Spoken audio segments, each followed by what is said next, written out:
hello, everybody, and welcome to episode number 6 of the ABA Coffee in the Park. My name is Cam Milliken.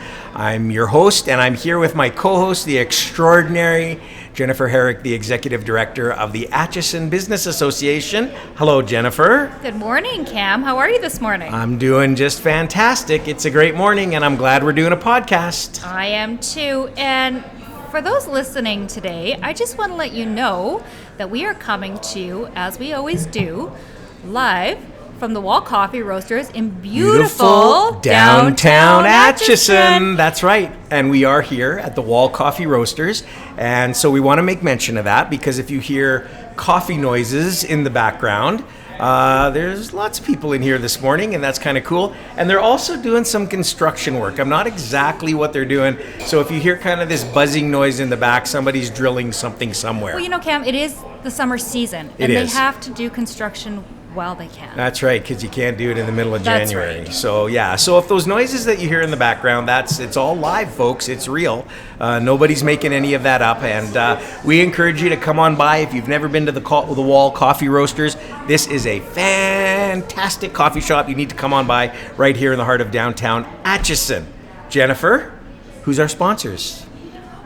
We would like to thank our gold corporate sponsors, the MyShack Group of Companies, Genix, and of course, Parkland County. These individuals are huge supporters of the Atchison Business Association and help us do so many things, including this podcast. That's so right. We'd like to thank them sincerely. So we're very thankful for them. And thank you, everybody, for listening. Man, I'm really excited about our listenership. Is that a word? If not, I just made it up, but it's pretty awesome. Our listenership, our numbers keep going up. And so we want to encourage you to not only listen to the ABA Coffee in the Park, but tell your friends, your neighbors, your enemies, whoever it might be, about our podcast and get them to download and listen to it too. Because I think episode number 6, the last 5 episodes, we've had some amazing guests, and we have an amazing guest this morning, Jennifer. We do. I am so happy that we have Sheri Ratsoy, who is the Executive Director of the Parkland Food Bank. Sheri, welcome to Welcome, the Sheri. ABA Coffee in the Park podcast. Good to have you.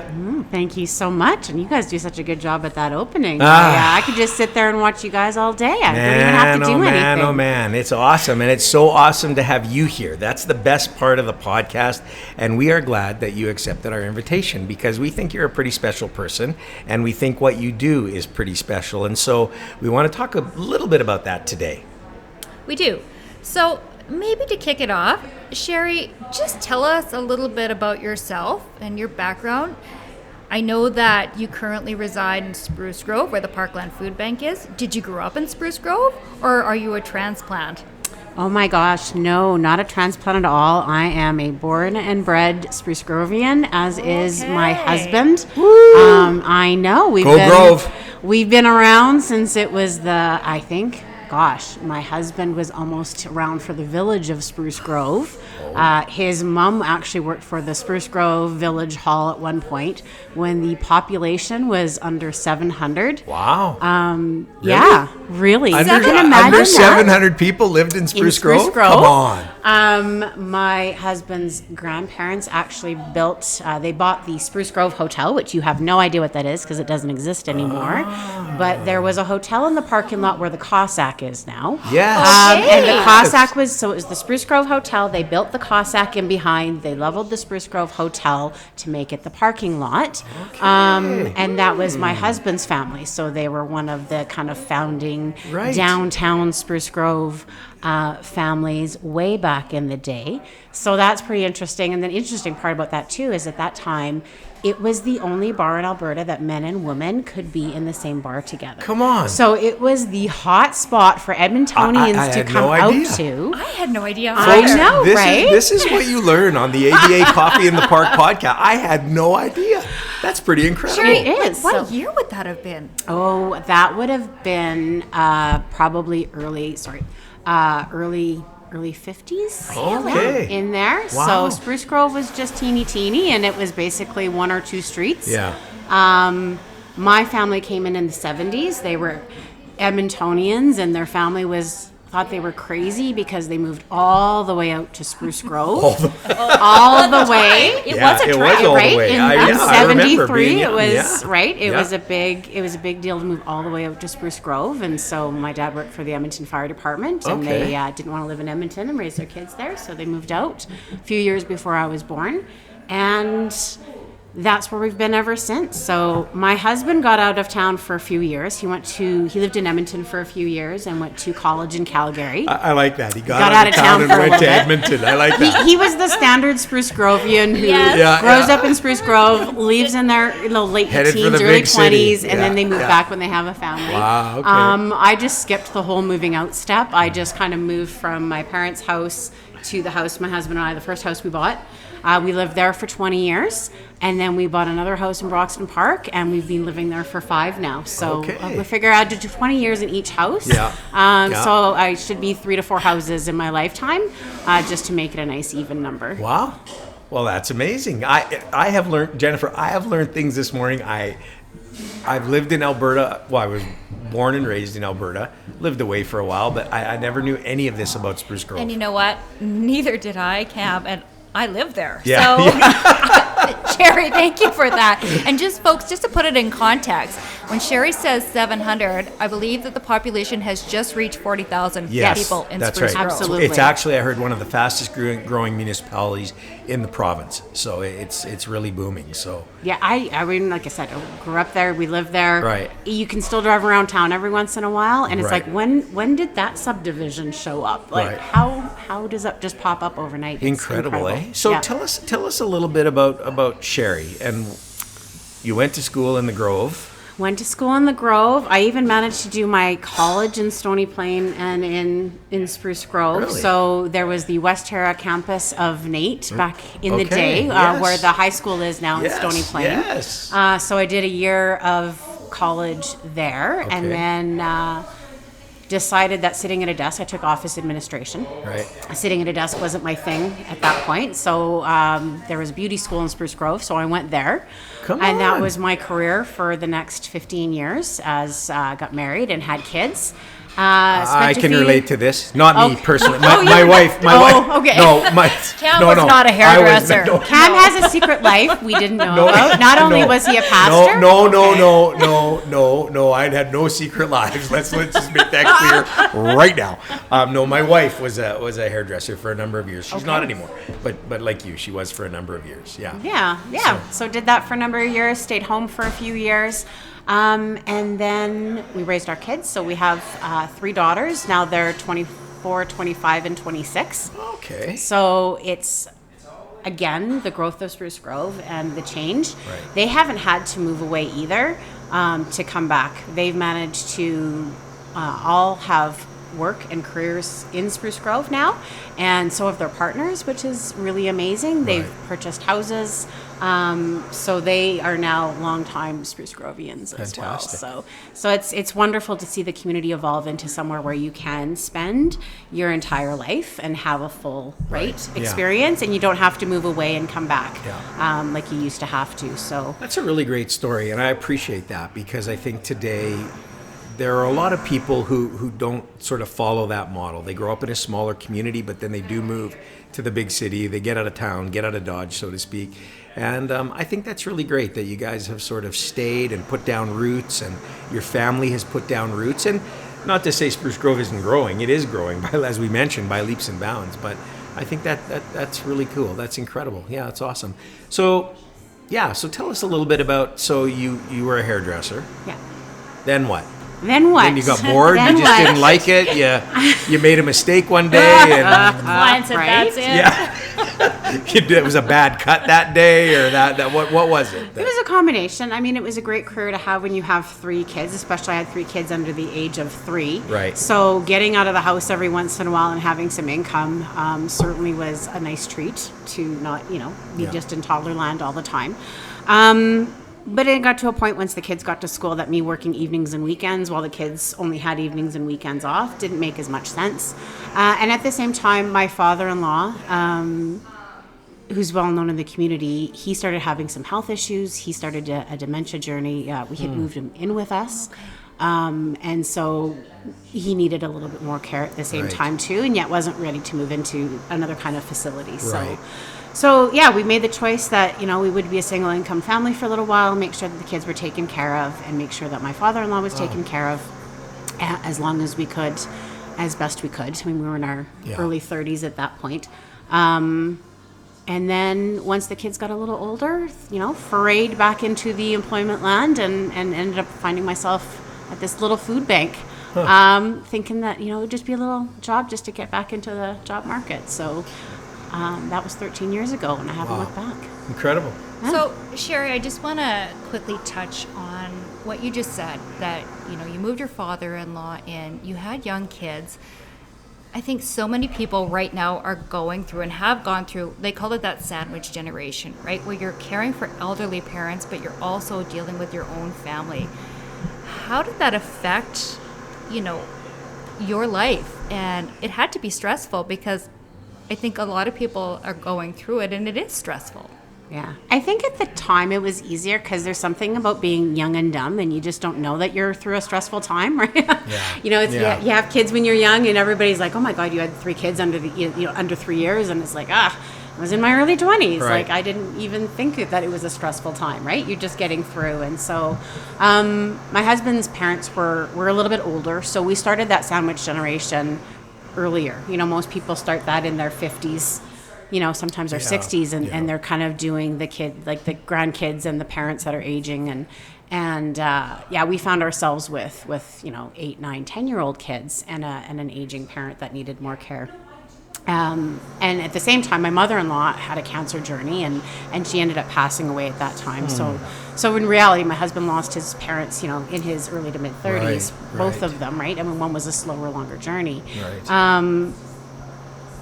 But yeah, I think you get through and you realize the importance of community and family. And that is one of the benefits, not everybody gets.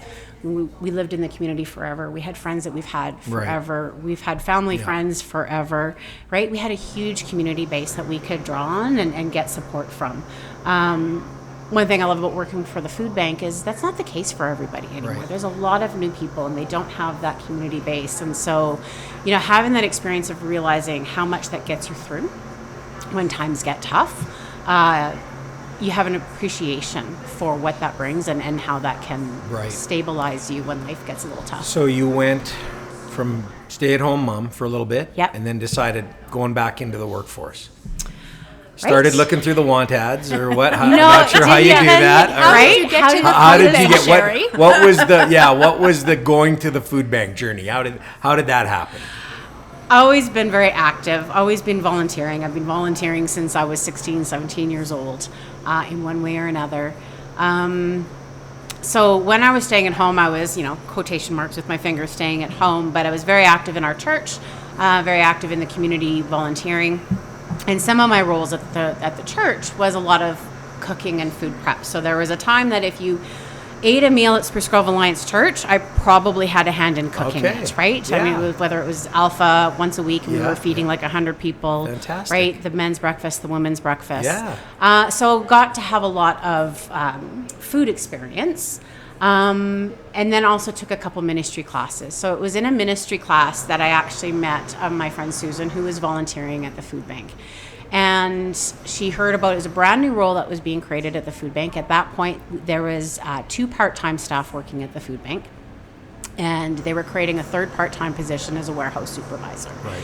And she thought of me, and she introduced me to the ED, and we had an interview, and the rest was history. And at that time, it was... So how long ago was that? That was 13 years ago. 13 years ago. Yeah, okay. At that point, I think we were feeding, I don't know, I think we were 700 families a year. Wow. We had 34 volunteers. Yeah. It was a different beast. So you walked into that position. I walked into that position. And all of a sudden one day I was like, okay, I have no idea what's going on, but I'm in charge, and so we'll make this up the best we can. I'm in charge. Let's do it. Right? I mean, we had long-term volunteers that had been involved with the food bank for so long that, they guided and you learn, and and you grow, and then you one day you suddenly realize, wait a minute, I can be in charge because I do know what I'm doing, and Right. and I have some good ideas of how we can move forward. So 13 years ago, 2011. were food banks, I mean, and we'll get to it in a minute. We'll talk about today's situation and all of that. What was it like 13 years ago? Was the food bank in demand like it is today? Has that never really changed?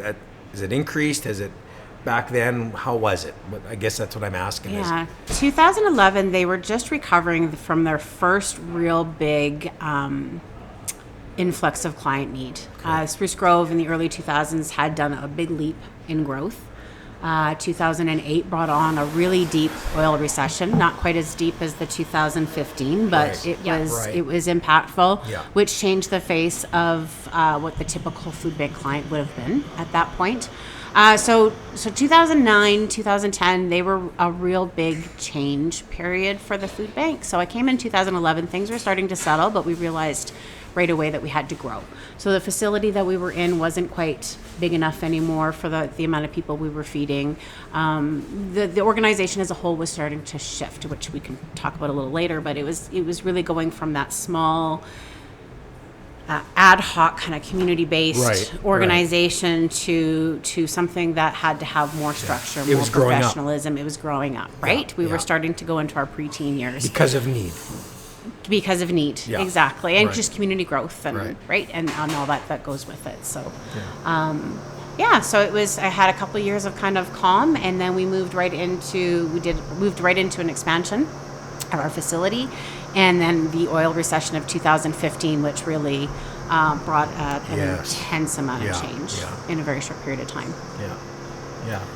So, Sheri, while the food bank itself is situated in Spruce Grove, you don't only serve Spruce Grove. Talk a little bit about the huge area that the Parkland Food Bank actually serves, because I think people will be a little shocked to hear how large it actually is. Right? I mean, it's sometimes confusing to people. They want to call it the Spruce Grove Food Bank because we are located in Spruce Grove, but it is the Parkland Food Bank because Right. it is Spruce Grove, Stony Plain, Parkland County. So Yeah. all the way from the Edmonton boundaries on the east end, we go all the way to Range Road 50, so the Darwell Highway going out west. If you're going south, you're going down to the river, and then north, you're going up to the Lac-Saint-Anne County Right. border. So for it those, is a huge region. Yeah. So for those who aren't familiar, Parkland County is it's large. It's a very big area.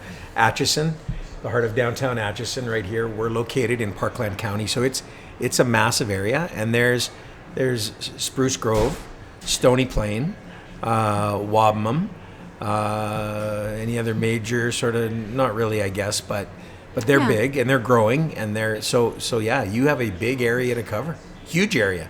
Huge area. Yeah. Yeah, which isn't unusual for food banks. Most do serve counties, and our counties are large in Yeah, Alberta. yeah. I don't know size-wise how Parkland County kind of equates.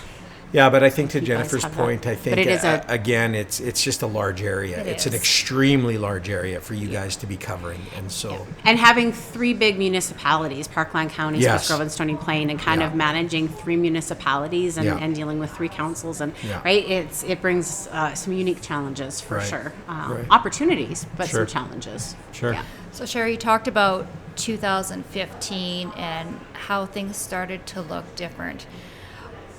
Tell us a little bit about, because we talk about this so much on the podcast, March 2020, when the world changed. yeah, the world changed. How did it change Sure for did. you at the food bank? How did you pivot? And how are you able to continue to serve your clients now more than ever, perhaps? Yeah, that was a very interesting time period. We just came off of, in February, one of our major fundraisers for the year with the coldest night. And then March, we started hearing about this COVID thing. And at that point, we were completely a drop-in food bank. And we were serving anywhere between 80 and 100 households in a 3-hour time period. Wow. Our front reception area, everybody's got to come see the wall now and have a Yeah. coffee, but it's probably half the size of the floor space of this Right, area. So not a big area, and we would have 40 plus people in that area waiting for their food. So obviously overnight we had to change that. And we also, at that point, had to reduce our volunteer base by a third because we had to socially distance our volunteers. We had to socially distance the clients. Our poor drivers, right, they were in a vehicle with a volunteer picking up all the food donations. Well, suddenly they couldn't be in a vehicle with another person in that close quarter, so that had to change. So I think we managed to do it over a weekend. We didn't close one single day doing the shift for the Wow. pandemic. That's fantastic. Again, you talk about community coming together. I mean, we had family and friends and volunteers coming in and trying to man phone systems. We only had one phone line at that time, and trying to contact 1,000 families and let them know, hey, we're, as of next week, we're changing from drop-in to appointment. Let's start booking you appointments. Creating an appointment system that could manage that. And then not knowing how permanent and how long it was going to be. So every change you made, you kind of did this temporary, it's just a temporary thing, right, in the mindset. Yeah, we'd never been through this before, so nobody knew, right? Right? Nobody knew. Exactly. So coming up with super cheap measures, because, we didn't want to spend a lot of money. We don't have a lot of extra money to spend, trying to create barriers. So, picking up clear shower curtains from Walmart and making barriers with them and all those crazy things that everybody had to do. Yeah. So we really had to step it up. It really changed our entire way of functioning. Sheri, I think it's amazing because we all went through COVID. Nobody was exempt. We all went through it on different levels. Everybody went through it in a different way. But when you stop and think, when you just look back and think how every aspect of society was affected, I wonder how many people outside of those who have had to use the food bank actually sat back and thought, how is a food bank, let's just say a food bank general, how are they making it through this? Like, I think it was just like any other essential service, though. I mean, grocery stores had to do the same thing. Yeah. When you're providing, whether you're a business or a charity, if you're providing basic needs for people, right, you can't just not. Yeah, you can't stop. Right? You can't just close your doors. You Yeah. can't say we're just not going to do this anymore. You just don't. And then there's the extra pressure, though, if you're the only free food source for so many families, right? There's not like there's 5 different grocery stores to choose from. And I'm sure COVID added to the fact that there were people who couldn't work, that needed well, that the was service. the interesting part is it didn't. It was actually a great social experiment. Yeah. I know people cringe if you hear the word basic income, and that can be a real controversial topic on basic income. Yeah. But once those CERB payments came out, Okay. it was a real experiment. I think it was the biggest experiment we've seen as a country on what basic income could look like and what the impact could be. Yeah. And so suddenly people were receiving more on CERB than they were working their minimum wage job. Right. So did your numbers go down? Our numbers or- went down. Is that right, eh? Interesting. It was a very interesting experiment Yeah, that way. for And sure. thank goodness the numbers went down because we needed time Right, to completely right, overhaul our operations. Huh, interesting. But it was a great experiment on that. Right. So we came out of COVID. We all survived, somewhat. And from there, the food bank, you decided we're going to grow and go and... So 2015, we had renovated our building. We had added 2,400 square feet. Originally, when I first started the food bank in 2011, we were talking about building a garage because we wanted to house our big cube van. And looked at the growth and look what we were trying to do in a 3,000 square foot facility, went, that's not going to do it. So we, instead of just building a garage, we added 2,400 square feet to the facility. Went through this major renovation. We thought, oh, this will do us for a while. Went right into the 2015-16 recession and went, oh, okay, we've run out of space already. That was a year. So we already started on a feasibility study and started the process of if we have to do another big build, because we can't build anymore where we are, right? Let's try and think long term. So we did a huge research project. We looked at the last 25 years of food bank usage in the area and the growth. Tried to use that as projections moving forward. Tried to have an understanding of what is a hamper, what does that space take, right? And from there, hired Stantec to do a feasibility study to identify what we would need for a facility for the next 20 to 25 years, 15 to 25 years. And so it was a really interesting experiment. It's really scary when you look at the numbers. We don't need to build it all at once, but we need to be in a place where we can add on. Because 10 years, as we get older, 10 years goes by quicker and quicker. So you have a growth plan? So we have a growth plan. So now we're at a place where we're starting to either look for land or look for an existing facility that we can renovate. Going into a capital campaign. And a building program. Exactly. Okay. Yeah, Fantastic. so that we can continue to be So here. you're going to grow. Real quick, how many clients do you serve a week? Make me think real quick here. We're at, I didn't work it out. We're about 3,000 clients a month. A month, okay. I can do that one real quick. Don't make me math this early in the morning. I've only half drinking my coffee. Oh, that's okay. What sector of people, of what demographic of people is growing at the food bank? Is it children? Is it seniors? Is it just, or it's just all kind of? It's definitely all growing. Our clientele, even though children make up 30% of our population regionally, they make up 49% of our food bank users. Wow. So definitely children are disproportionately affected more. Right. Typically because there's a lot of single families, and then single families are affected more, right? Wow. Single income, anybody, right? It's hard. The biggest jump, though, and the scariest, newest jump is the amount of employed people that are using food bank services, and that's Canada-wide as well. Right. With inflation costs and the cost of living going up, more and more people are working full-time and still not able to make ends meet, which is kind of the new reality that we're in. And we've talked about it. It's harder for everybody. By the time you pay, you look at your bills and the food costs and, like you said, inflation. It's tough out there. Yeah. It's tough out there. And so we're seeing that. We're seeing about a 10% increase in client use and then a 10% decrease in donations. So, Sheri, you guys do an absolutely amazing job, and it's incredible. I don't think people really realize the role you play in, I'm going to say society, but specifically in Parkland County. You guys do an absolutely incredible job, so thank you for doing that. That's where I'm going to correct you a little bit, because it's not us that does it. I understand. I know we're not the 1985 food bank that's just understand.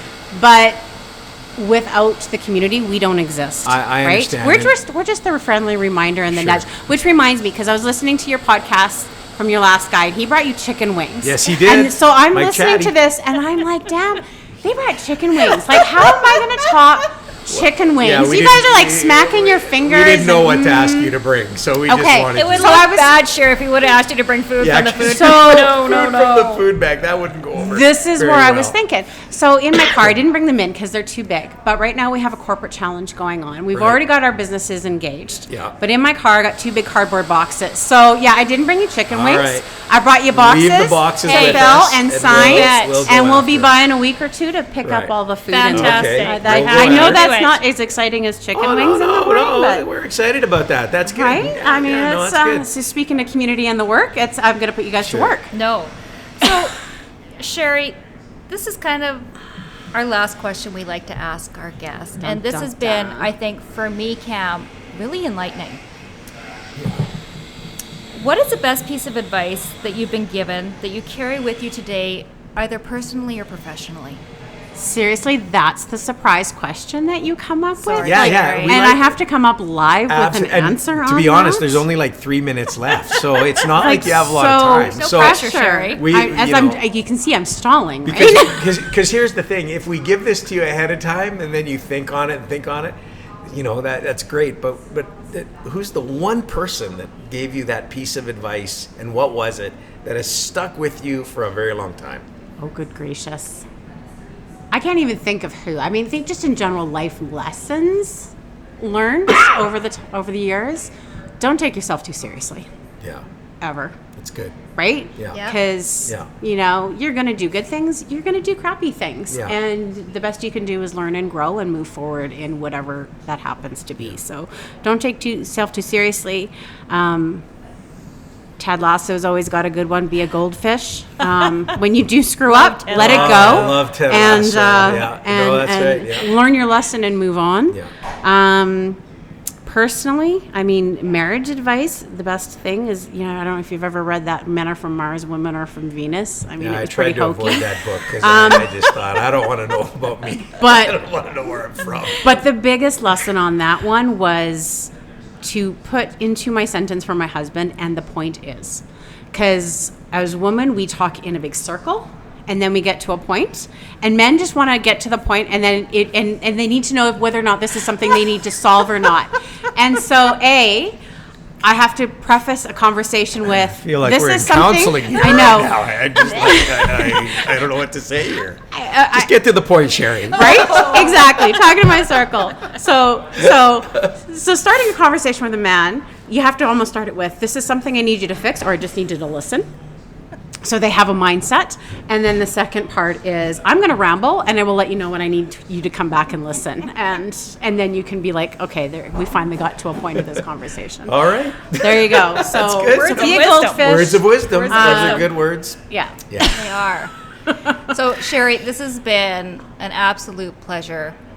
We encourage you, if you don't know about the Parkland Food Bank, Sheri, where can they find your information? Parklandfoodbank.org, and we're going to be everywhere. This is our summer of being everywhere. This is post-pandemic. We were let out of our box, so we're all over the community. So I'm sorry if you've gone to the grocery store and my volunteers have accosted you.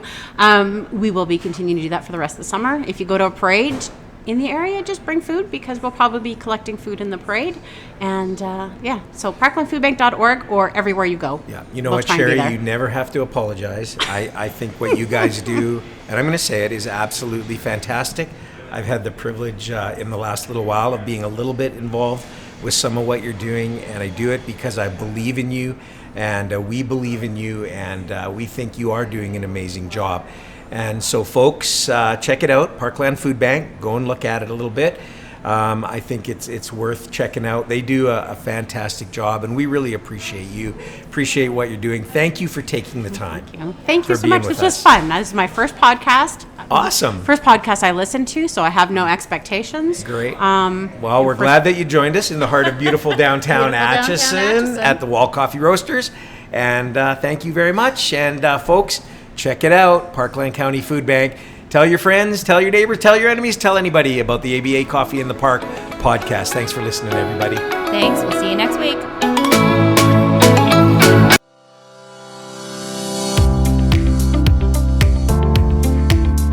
You will not want to miss this year's 2024 Atchison Business Association Awards Gala. This event will sell out quickly as we recognize and celebrate the business community and people of Atchison. This year's awards will go to Businesses of the Year, Innovation, Community, Associate Member, Women in Leadership, and the highlight of the event, the Lifetime Achievement Award to Wes Wall, founder and CEO of Genix. An incredible formal evening of celebration, networking, and an amazing 5-course dinner. Get your tickets today at atchisonbusiness.com.